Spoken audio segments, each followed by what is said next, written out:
And especially for those of you who are mothers, when you're a mother or when you birth a child, like literally your body becomes home to another human. So what about when you're like being intimate with your partner? How does the way you feel about your body come into play, especially after having children? So yes, it's interesting because for some people it's like great. I'm not one of those people, to be completely honest. Like again, like I'm really uncomfortable specifically showing top half, right? Okay. Because my stomach is where most of the changes have happened. So like I prefer to be clothed from waist up. Right. Which previously that probably would have been me, right? Like I don't own lingerie at this point because like, and if it does, usually it's like loose fitting. Like I much prefer loose fitting stuff that is not too fitting, especially in the tummy area. But this is where I'm most comfortable at. So it impacts that as well. Where I know like my husband is dope. My husband don't care. Like he could care less, right? Men probably don't care as long as they're getting They're some, like, right? you know, it don't feels really good, matter, girl. right? It feels It real don't- nice. Right. It don't matter. But like for me, it's like a part of me is like, nah, we gotta. Can I just keep my shirt on? Like, do we gotta do all of that? Or if you want me to come all the way out, can you like lights off type stuff? It's not weird. Why is it weird? It's because what it is. It's weird because like there was a time when I probably wouldn't have done that, right? Like I can recall a time when I did not do that. So again, it always comes back to like I just want to be able to feel like that girl again, and or get to a point where I could be like, okay, that girl's gone. Y'all gonna get these stretch marks and deal with it. So how I'm not there. How do we arrive there then? How do you feel about the idea of like self-love wrapped in, you know, get yourself a glass of wine, put on lingerie for you, and like be in front of the mirror? Like, does that work for you? Do you think there is a thing that would work? Like, that stuff doesn't work for me. I know that to be a fact. Like just being like, oh, trying to be like, I don't care. I'm gonna put on this thing and just be sexy for myself. That doesn't work for me. Have you tried? Have you done the whole stare tried. at yourself naked in the mirror and tried. just love every part? It's uncomfortable. Like I feel very uncomfortable in my nude body. Outside of like being in the shower. Okay.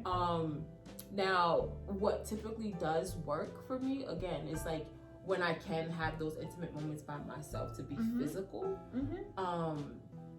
and feel like that after effect where, you know, like where all the endorphins have like kicked in. Those moments work for me. It is just really hard to find those intimate moments because there's the combination of like people are always going to be in the gym, and even in my house, right? Like if I'm in the house, sometimes I still have my daughter with me, right? And having that time alone to really be intimate with my body and allow it to have that physical exertion that I need to have to get me on that high of like your body's still capable and it's waiting on you and you still got to get there. Those are the only moments when I feel it though, like when I actually like I said, I still feel best after I just finished playing basketball. Like I'm happy, especially if I score a couple of baskets. And I'm usually playing against guys too, so I'm like the only girl on the court, and I give a couple of them buckets, and I'm like, I still got it. We still here. We can still do this. Those are the best moments. So it really for me has been, when can I find those intimate moments to feel those feelings that I'm familiar with in my body. I don't want to push the narrative that you have to love your body or self-love, because sometimes a part of loving yourself is recognizing that there are things about myself I do not particularly like or want, and so I can change them, but there's also a healthy way to do it. Like you can healthily diet, or I even think like plastic surgery and things. Like I think that you can do those things and it'd be fine, but you have to go into it with the mindset, because whether it's plastic surgery or going to the gym, you can get addicted to that stuff, and it can turn into body dysmorphia, anorexia. Like I think a lot of weight loss stuff is anorexia put in this nice pretty bow of dieting, when I'm like, some of the fast and skinny teas and all these things, I'm like, all you guys are doing is giving yourself laxatives, and that's not good for you. Like, oh, I need to do a cleanse. Your body cleanses itself naturally every time you take a shit, okay? So like, let's not continue to push these ideas that like, I need to detox. eat something green, drink some water, and your body will continue to detox itself, right? So it's like, how do we combat the idea that like, okay, if we do not love a particular part of our bodies, like how do we love ourselves through getting to the next part or getting to the next, you know, level? Like how do we do My that? remedy has been take that shit off. Period. I'm gonna show this whole motherfucking ass. I'm gonna show these whole back rows. I don't know if y'all been following me on Instagram, but I model lingerie. And at first, I always looked at myself like, that's a no-no, bitch. You got a big stomach, you got big ass legs. Everybody there gonna be skinny.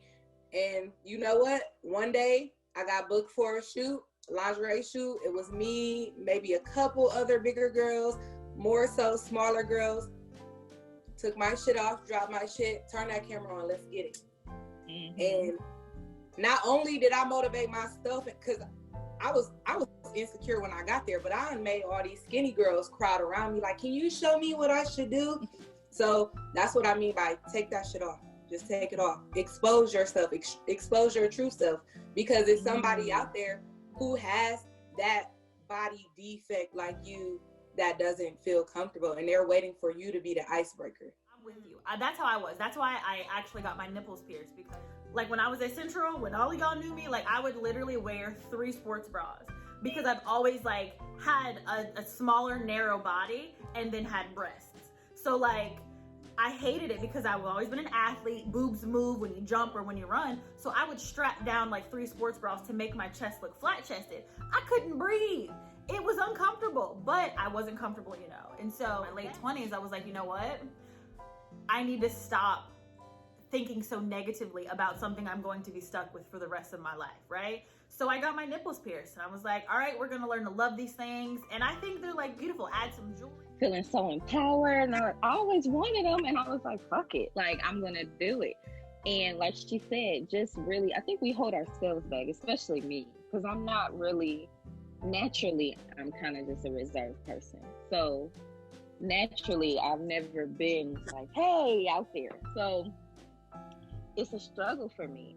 Just being honest, it's a struggle. And every day I like see women my size or bigger or even smaller. And just I wish one day I can get to that point where I feel that confidence to do some of the things that I see other women do. Because I'm like, man, I wish I could do that. And I can, but I just feel like it's still something holding me back. Like I'm going to feel so insecure. Like, it's a struggle for me on a daily. But then I try to show myself that grace because I know that 2 beautiful babies came for me. Not 1, but 2 at once. So when I'm being really hard on myself and I look at my babies, it's like, my body did that.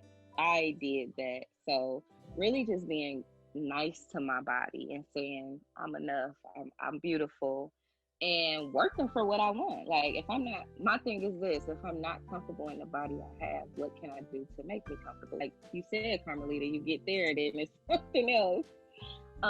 So I'm sure that will be the case, but I'm working to get to that confidence where I feel like I can just show the world. But how will you work this year on like adjusting or, you know, encouraging yourself to do more of the things that make you feel good about your body? You know, I've actively like started to play ball more. Okay. And I'm trying to like, now I'm like really on this, like I gotta be up early. I gotta be up super early and find that time when my kids sleeping, my husband's sleeping, when most of the world is sleeping, to just go run or work out. That way, even if I fail, it's like in the privacy of my home. Like I'm failing by myself. For sure. For sure. With nobody around, nobody even awake to see that I have just failed tremendously and not even come close to the goal. So that's really one of those things where I'm like reawakening my body to that athletic performance where I don't get to sleep until 9 o'clock. Right. Like, I would chill. never do that as an athlete. Like I was up at 4 or 5 a.m. consistently. For sure. So those things, right? Getting into trying to find a routine of being able to refamiliarize myself and my body with being the athlete. That makes me happy. Just existing. I remember when I was with my son, I remember a year ago today, existing. I remember stepping on the scale, 235 pounds. That is the heaviest I've ever been. That was heavy for me. I'm kind of short. And I remember thinking to myself, like, oh my God, what's gonna happen when I have him? And I had him, and I went through postpartum depression. I got the weight off fairly easily, but I was still big, but thin in the midsection. That don't make sense. My legs were big and I was flabby. I was still really unhealthy.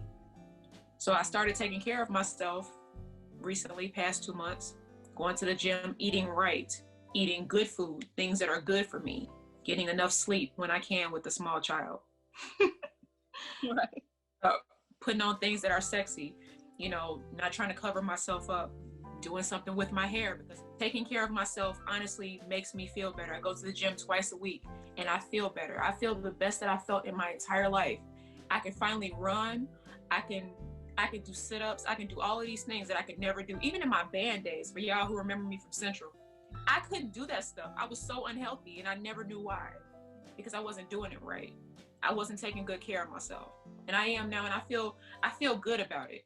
I realized that, like you said, it becomes addicting. And there's gonna come a time where I may very well find something else that I'm dissatisfied with. I don't know what's gonna happen when that time comes. But for right now, I'm just riding the I feel good because I'm taking good care of myself. I'm putting something good into my body. I'm not putting pressure on it. I'm not putting myself down. And I'm going to go and get my nipples pierced so I can join the club. Join the club. Getting your nipples pierced is a beautiful way to celebrate your body. So I'm definitely going to encourage you to do that, because it's like, even if nobody else sees it or nobody else knows it, you look at yourself and you're naked, you're like, these little two metal things, like, wow. Then you can get little different, like, it's just such a liberating way. And it can be a very intimate thing. Like, it could just be between you and your partner or whomever. But like, just for you, it's like, I want everyone to experience that, because it's a commitment, because you're going to commit to the healing process. And a part of that healing process is like, you know what? I'm also healing ideology about my body. I'm healing things that like I used to feel, regardless of like how big or small, you know, my breast, this is a part of my body that I'm nurturing right now. And so whether it's like a tattoo or like something, it's like, when you have to hone in on the healing process of the thing, it also helps heal your brain. I have to focus on this because it hurts, or it's uncomfortable, or it itches, or it starts to crack, and it's not cute. But when it heals, though, it's a glorious thing. Listen, it's just wonderful. So liberating. So yes, sis, please pierce them and tell us all about it. I can't wait. Yeah. I really appreciate you guys. This was a very healing conversation for me. I think we need to have more of these conversations. I'm going to keep the conversation going.